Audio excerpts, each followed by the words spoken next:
Everyone welcome to beat the street. तो आज हम बात करने वाले हैं एक मिड कैप आईटी कंपनी के बारे में जिसका नाम है यहाँ पे परसिस्टेंट सिस्टम। ये एक आईटी कंपनी है। इस वीडियो में हम लोग उसके पूरे फंडामेंटल्स को जानेंगे, कंपनी के financial analysis, business overview, technical analysis, management comments, share holding pattern और उसी के बाद यहाँ पे कंपनी की जो मैनेजमेंट की यहाँ पे बड़ी बड़ी हाईलाइट्स है और जो कंपनी के ओवरऑल बिजनेस प्लान है, ब्रोकरेज टारगेट वगैरह अगर जो लेटेस्ट में आए हैं उन सभी सारी चीज़ों के बारे में बात करेंगे। पूरे के पूरे कंपनी के यहाँ पे फंडामेंटल्स को जानने के बाद हम आपको बताएंगे यहाँ पे हमारी टारगेट प्राइस क्या है और हमारा व्यू क्या है और आउटलुक क्या है, इसमें आपको क्या करना चाहिए, बाय करें सेल करें। और यहाँ पे थोड़ी बहुत हम लोग जैसे बड़ी बड़ी जो कंपनियाँ हैं उनसे थोड़ा बहुत इसके वैल्यूएशंस को कंपेयर करेंगे और कंपनी ने डेप्थ वगैरह अगर है तो कंपनी ने कैसे पेमेंट किया है या डेप्थ बड़ी है, सारी चीज़ें हम लोग जान लेंगे। तो पूरा पूरा स्टॉक टिप्स और स्टॉक एनालिसिस। अगर आप चैनल पे पहली बार आ रहे हैं तो हमारे चैनल को इसी तरह के डिटेल्ड इंसाइट के लिए और फंडामेंटल एनालिसिस के लिए हमारे चैनल को सब्सक्राइब करें। बात करते हैं यहाँ पे परसिस्टेंट सिस्टम की कुछ हाइलाइट्स के साथ। $566 मिलियन का इनका रेवेन्यू रहा जो 12% से बढ़ता है। वहीं पे कंपनी का मार्केट कैप बहुत ही शानदार रहा है, $2 बिलियन का कंपनी का मार्केट कैप है जो पिछले एक साल में अगर आप देखोगे तो 248% से बढ़ा है। वहीं पे कंपनी का जो $4.5 बिलियन का यहाँ पे FY21 का प्रॉफिट आफ्टर टैक्स 32% से बढ़ता है। कंपनी के पास नेट कैश जो है 19.6 बिलियन रुपीज़ है जो 32% से बढ़ा है। तो ओवरऑल ये सारी हाईलाइट थी।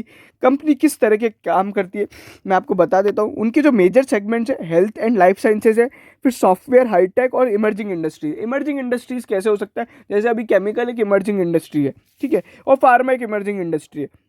बैंकिंग एंड फाइनेंशियल सर्विसेज और इंश्योरेंस का काम करती है।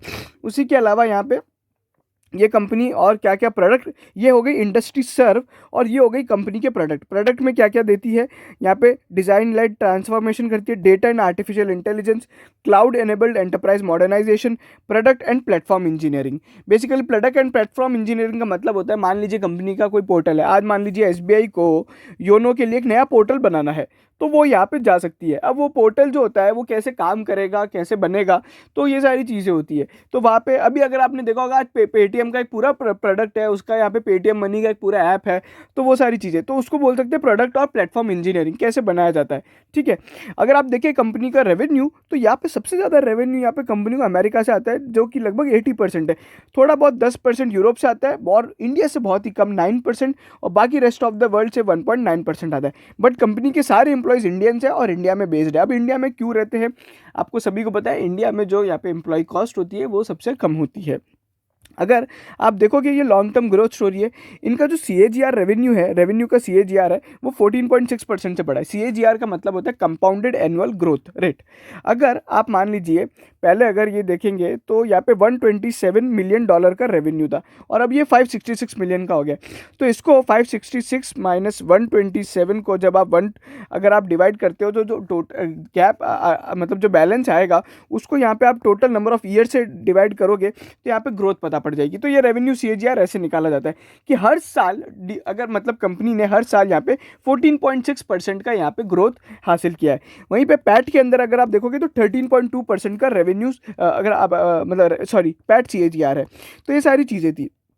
उसी के अलावा अब अगर अपन बात करते हैं कंपनी के मार्जिन्स और बाकी सारी चीज़ों की, अगर आप देखोगे ओवरऑल यहाँ पे जो कंपनी के अगर आप इबिट और पैट की मार्जिन बात करें तो ये सबसे इंपॉर्टेंट होता है यहाँ पे कंपनी के अंदर इबिट मार्जिन।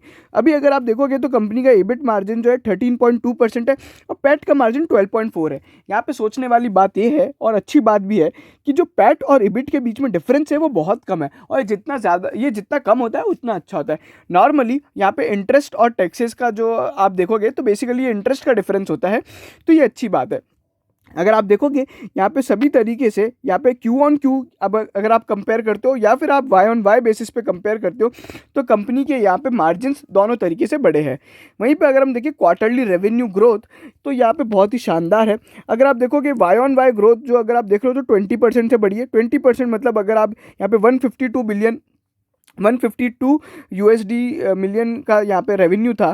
तो जो अगर आप देखेंगे तो ये सारी चीज़ें, और अगर आप देखना चाहते हैं रेवेन्यू यहाँ पे क्यू ऑन क्यू बेसिस पे कितना बढ़ा है, तो 4.6% पे बढ़ा है। तो लगभग सभी आईटी कंपनीज ने इसी तरह के रिजल्ट पोस्ट किए हैं। क्यू ऑन क्यू जो ग्रोथ है वो सिंगल डिजिट है, और वाई ऑन वाई जो ग्रोथ है वो यहाँ पे डबल डिजिट है। तो बिल्कुल वैसे ही हालात है। अगर हम बात करते हैं कंपनी के जो 3 बड़े सेगमेंट है उसके अंदर ग्रोथ, तो सबसे ज़्यादा अगर आप देखोगे तो हेल्थ केयर और लाइफ साइंसेज 20% की ग्रोथ है। अगर यहाँ पे देखें तो 29% की यहाँ पे उससे ज़्यादा जो ग्रोथ है सॉफ्टवेयर एंड हाई टेक में है। और ये जो वाला बिजनेस है ना, ये सबसे ज़्यादा डिमांडिंग और सबसे ज़्यादा इसकी यहाँ पे ग्रोथ बढ़ी है। अभी यहाँ पे अगर आप बैंक एंड फाइनेंशियल सर्विसेज में देखते हैं तो 15.9 यहाँ पे ग्रोथ हासिल करी है। तो ये सारी चीज़ें ओवरऑल आप यहाँ पे रेवेन्यू का शेयर भी देख सकते हो। सबसे ज़्यादा कंपनी जो रेवेन्यू कमा रही है अभी, वो यहाँ पे 49.8 यूएस मिलियन डॉलर का यहाँ पे कंपनी कमा रही है, और यहाँ पे 46 मिलियन डॉलर का बैंकिंग से कमा रही है, और 29.6 यहाँ पे हेल्थ केयर लाइफ साइंस से कमा रही है। तो ये सारी चीज़ें थी। अगर आप पूछते तो कंपनी अब यहाँ पे डिजिटल फोकस्ड कंपनी है, और ये बिल्कुल हैप्पीएस्ट माइंड से जैसे है, और इसलिए यहाँ पे थोड़ा बहुत इसका यहाँ पे डिसेंट रेवेन्यू यहाँ पे जो बड़ी जो आईटी कंपनीज है उससे ज़्यादा हो सकता है, बिकॉज ये कंपनी डिजिटली फोकस्ड है। क्लाइंट कॉन्सेंट्रेशन की बात करें तो अब क्लाइंट कॉन्सेंट्रेशन का मतलब क्या होता है, अगर कंपनी के टॉप 10 क्लाइंट्स कितना परसेंट ऑफ रेवेन्यू यहाँ पे कंट्रीब्यूट करते हैं वो है।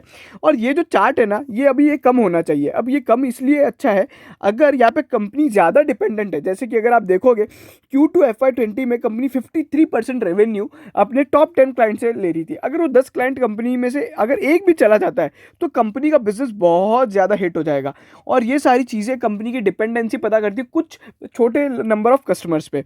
तो यहाँ पे अगर आप देखोगे तो अब वो कंपनी ने उसको डिक्रीज किया 46%, जो पिछले यहाँ पे 8 क्वार्टर का अगर आप देखोगे तो सबसे लोवेस्ट है। और ये अच्छी बात है, बेसिकली इसको अपन बोलते हैं डाइवर्सिफिकेशन ऑफ रिस्क। ठीक है, वहीं पे अगर आप देखोगे एक और अच्छा जो ग्राफ है, लार्ज क्लाइंट मतलब 5 मिलियन डॉलर से ज़्यादा वाले जो एनुअल रेवेन्यू के क्लाइंट होते हैं, वो कंपनी के यहाँ पे स्टेडीली ग्रोथ हुए। मैं मानता हूँ क्यू ऑन क्यू बेसिस पे यहाँ पे कोई ग्रोथ नहीं है, पहले भी 17 थे अब भी 17 हैं, बट यहाँ पे एक अच्छी यहाँ पे डिसेंट कंपनी ने पिछले 8 क्वार्टर में यहाँ पे अगर आप देखोगे तो 10 से 17 पे आ गई है। वहीं पे बात करें कंपनी के शेयर रिटर्न की, तो यहाँ पे 246 अगर आप देखोगे तो यहाँ पे अप्रैल 20 से लेके अभी तक 254% का रिटर्न दिया है कंपनी ने, और साथ में डिविडेंड भी अगर को आप जोड़ते हैं तो लगभग यहाँ पे एक अच्छा खासा रिटर्न हो जाता है। तो यहाँ पे अगर आप निफ्टी और बाकी से कंपेयर करते हैं, निफ्टी आईटी से, तो इनका रिटर्न बहुत ज़्यादा हाई है। और ये यहाँ पे इसलिए है क्योंकि ये डिजिटल फोकस्ड एक आईटी कंपनी है। एनवायरनमेंट ESG में हम ज़्यादा बात नहीं करेंगे। कंपनी तरह तरह के एनवायरनमेंट, सोशल रिस्पॉन्सिबिलिटी, CSR के काम करती रहती है, जिसके बारे में हमें ज़्यादा नहीं बात करनी। कोविड के लिए कंपनी ने $3.3 मिलियन कमिट किए हैं, बहुत अच्छी बात है। ये सारी चीज़ें ये नॉर्मली हर बड़ी कंपनी करती है। परफॉर्मेंस हाईलाइट में यहाँ पे सबसे पहले कंपनी के CEO और यहाँ पे कंपनी के जो MD है उनके बारे में जान लेते हैं, उन्होंने क्या क्या अपने कॉमेंट्स पास किए हैं इस रिजल्ट पर, तो वो सारी चीज़ें को पढ़ लेते। चलिए, अगर आप यहाँ पे कमेंट्स देखेंगे कंपनी के, तो कोई भी परफॉर्मेंस रिलेटेड कोई स्पेसिफिक कमेंट नहीं है। जैसे कि अगर हम बात करें ना, तो अभी हम लोग ने 2-3 अभी लास्ट अगर हम देखें तो कुछ जो मैनेजमेंट होता है वो बहुत अच्छा कमेंट करता है। जैसे अगर हम लोग ने देखा था यहाँ पे केमिकल कंपनी और जो एक API कंपनी थी, उसके मैनेजमेंट ने बहुत यहाँ पे अच्छे कॉमेंट्स पास किए थे। जैसे लॉरस लैब्स है, लॉरस लैब्स के मैनेजमेंट ने बहुत अच्छे कमेंट्स दिए थे, यहाँ पे बहुत सारी डिटेल्स भी बताई थी। बट यहाँ पे अगर आप देखोगे तो इनके यहाँ पे कॉमेंट में भी कुछ बात नहीं है, बिजनेस से रिलेटेड कुछ भी बात नहीं है, थैंक यू वगैरह बोल रहे हैं। यहीं पे FY21 में EPS की डबल डिजिट ग्रोथ है, हमें भी पता है, और यहाँ पे कंपनी डिजिटल फोकस्ड है, ये हमें पता है। तो ओवरऑल यहाँ पे मैनेजमेंट ने कुछ खास कमेंट्री नहीं पास करी है। फाइनेंशियल हाइलाइट्स की बात करें, यहाँ पे Q4 FY21 की रेवेन्यू की ग्रोथ यहाँ पे आप देख सकते हैं, और यहाँ पे आप रेवेन्यू इन मिलियन भी देख सकते हैं रुपीज़ के अंदर। और पैट की ग्रोथ यहाँ पे अगर आप देखोगे तो 64% पैट की ग्रोथ है, और यहाँ पे 13% यहाँ पे अगर आप वाई ऑन वाई बेसिस पे ग्रोथ है। तो ये जो फिगर है ये बाकी सब IT कंपनी से काफ़ी अच्छा है। EBIT में अगर हम बात करते हैं तो EBIT यहाँ पे मार्जिन यहाँ पे कंपनी के स्टडीली इंक्रीज हुए 9.2 से अब 13.2, और ये 70% वाई ऑन वाई ग्रोथ है, और 7.4% यहाँ पे ग्रोथ है। तो ओवरऑल यहाँ पे ये जो रिजल्ट है, अगर इन 4 फैक्टर पे भी देख ले तो यहाँ पे बहुत ही अच्छे है। अभी TCV का मतलब होता है टोटल कस्टमर वैल्यू, और यहाँ पे ये सारी चीज़ें होती है। तो TCV की अगर हम बात करें, यहाँ पे अभी इस क्वार्टर में यहाँ पे बिजनेस कम रहा है, $246 मिलियन का रहा है, और जो न्यू डील्स TC है, न्यू बिजनेस से यहाँ पे जो आया है वो भी यहाँ पे कम रहा है। तो ये सारी चीज़, और यहाँ पे ACV का मतलब होता है एनुअल कॉन्ट्रैक्ट वैल्यू। तो ये सारी चीज़ें हैं, ये आप देख सकते हैं।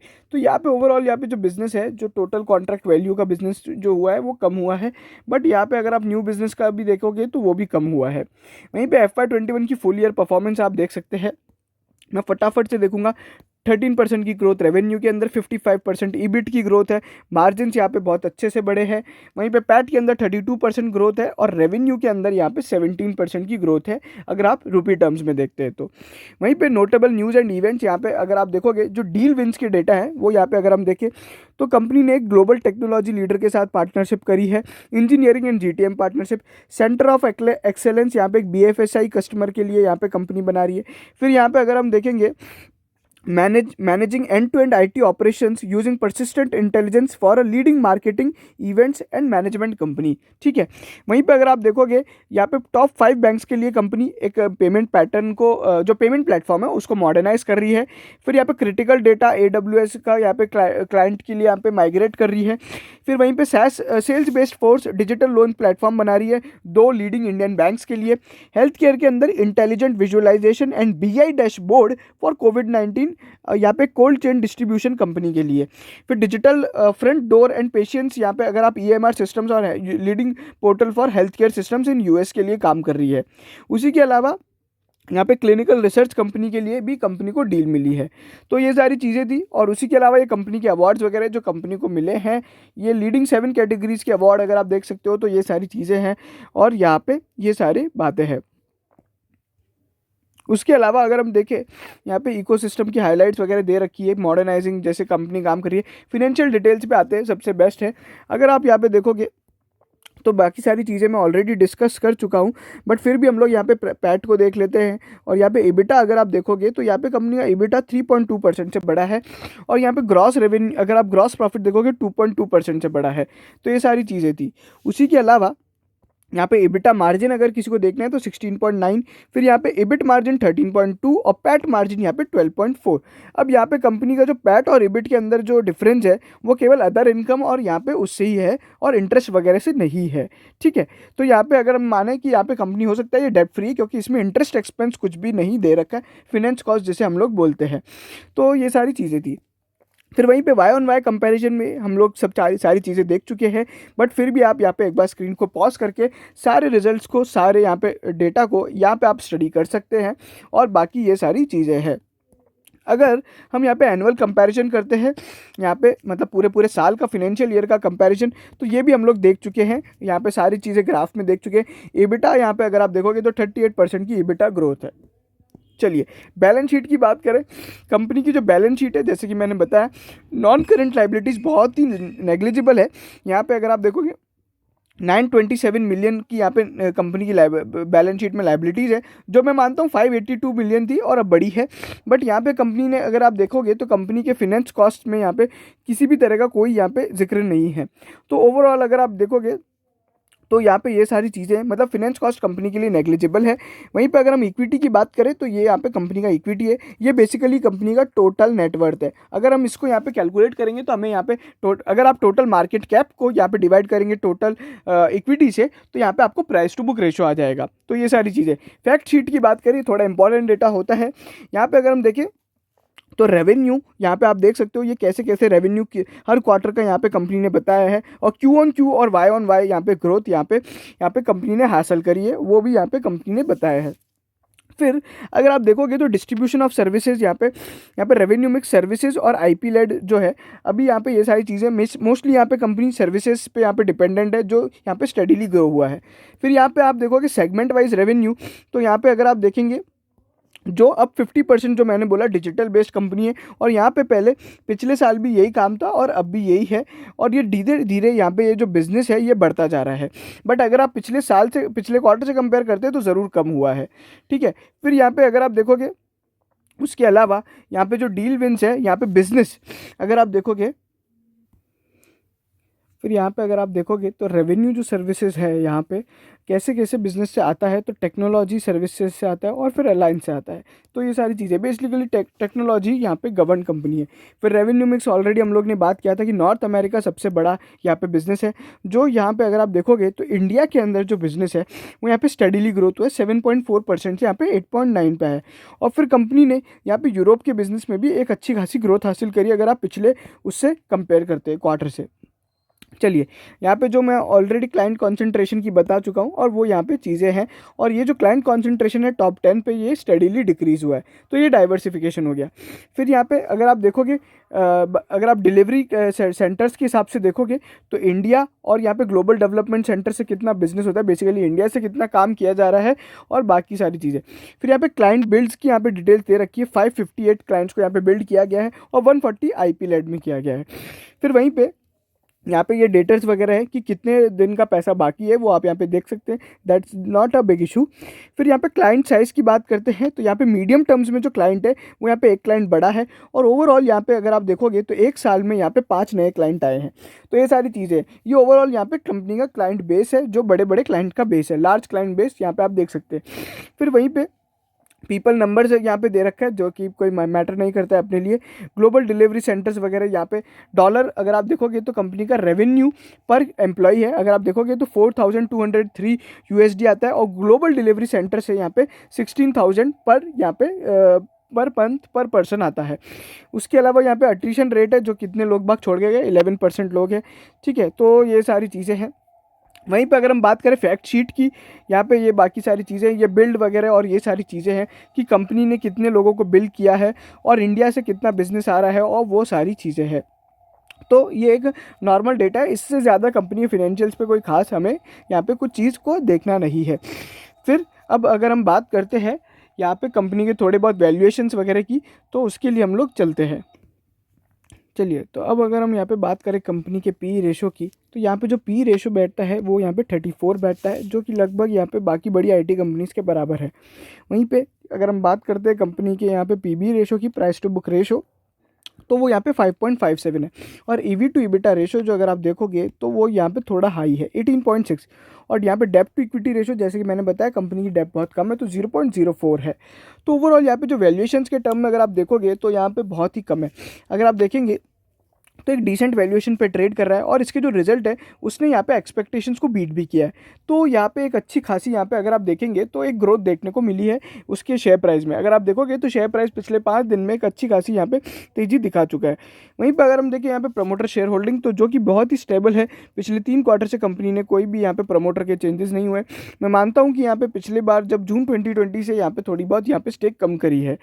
वहीं पर अगर आप FII का देखें तो FII ने अपने स्टेक्स बढ़ाए हैं, यहाँ पे अगर आप देखोगे तो 19.26 हो गया, और वहीं पे DII ने भी अपने स्टेक्स बढ़ाए हैं।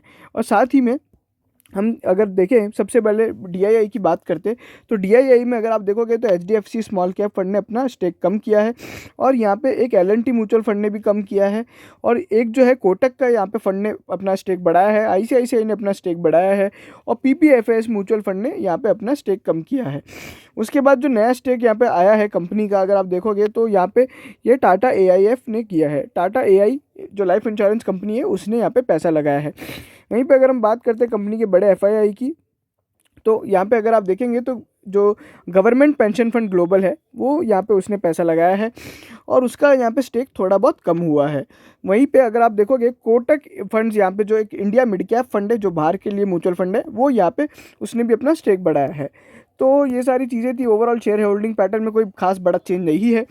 यहाँ पे फिर एक यहाँ पे ESOP मैनेजमेंट ट्रस्ट है, जो बेसिकली कंपनीज़ के ESOP का यहाँ पे मैनेजमेंट ट्रस्ट होता है। मतलब एक तरीके से आप कह सकते हो कि यहाँ पे कंपनी के एम्प्लॉय का कितना स्टेक है वो यहाँ पे आप इसको कह सकते हैं। ये ESOP वगैरह की चीज़ें होती है।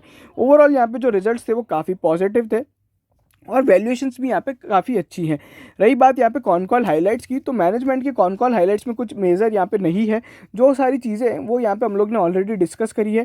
और टेक्निकल्स की अगर हम बात करते हैं यहाँ पे, तो ओवरऑल यहाँ पे अभी ट्रैक्शन दिख रहा है टेक्निकल्स में।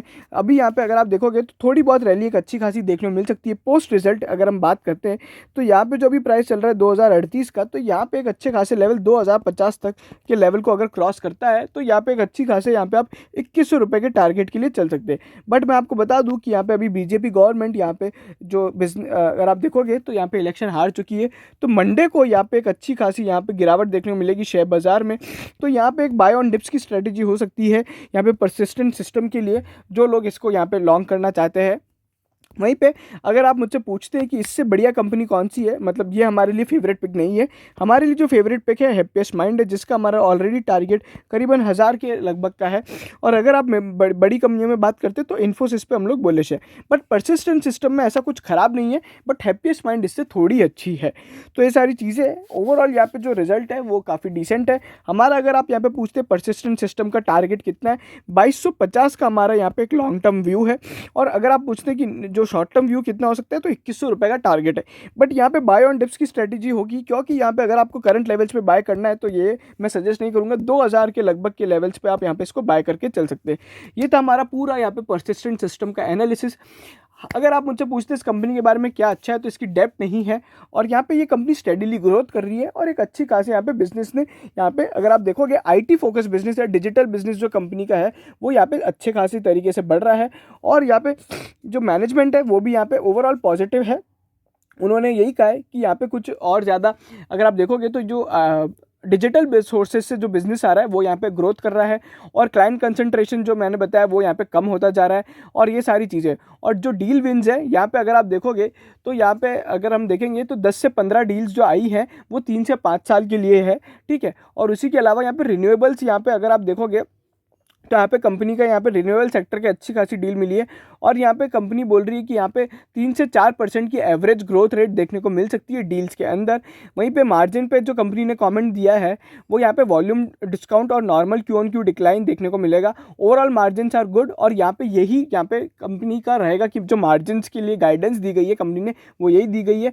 और यहाँ पे जो IT बिजनेस है उसके अंदर यहाँ पे कंपनी टारगेट कर रही है और ये सारी चीज़ें हैं। एक्विजिशंस के लिए अगर कंपनी की बात करें तो यहाँ पे always look out for the good acquisition. अगर आप देखोगे कंपनी के पास कैश ज़्यादा है तो कंपनी ने बोला कि हम लोग यहाँ पे एक्विजिशन के लिए देख रहे हैं। बट यहाँ पे अगर आप देख सकते हो तो कंपनी ने बोला कि 3 से 6 महीने बाद हम लोग कुछ अगर हमको लगेगा एक्विजिशन कैंडिडेट है तो यहाँ पे हम बता देंगे। और उसी के अलावा यहाँ पे जो ऑर्डर वगैरह हैं वो यहाँ पे ऑर्डर बुक वगैरह काफ़ी अच्छी है और ये सारी चीज़ें हैं। तो ओवरऑल यहाँ पे अगर आप देखोगे तो ऑर्डर बुक यहाँ पे अगर आप देखोगे तो इस बार जो बिज़नेस रहा है वो थोड़ा कम था, बट यहाँ पे ओवरऑल ये कंपनी अच्छी है और एक अच्छी खासी यहाँ पे आपको पैसे बना के देगी। और मैंने आपको बता दिया इससे बढ़िया हमारी IT कंपनी कौन है। तो ये था पूरा हमारा परसिस्टेंट सिस्टम पे यहाँ पे एनालिसिस, स्टॉक टिप्स और यहाँ पे ये पूरा सारी चीज़ों के साथ। अगर आपको वीडियो पसंद आया तो लाइक कीजिए, शेयर कीजिए सभी परसिस्टेंट सिस्टम के शेयर होल्डर के साथ। सब्सक्राइब जरूर कीजिएगा हमारे चैनल को सभी तरह के यहाँ पे IT सेक्टर और बाकी सभी सेक्टर के स्टॉक टिप्स और स्टॉक एनालिसिस के लिए। वीडियो देखने के लिए बहुत बहुत धन्यवाद।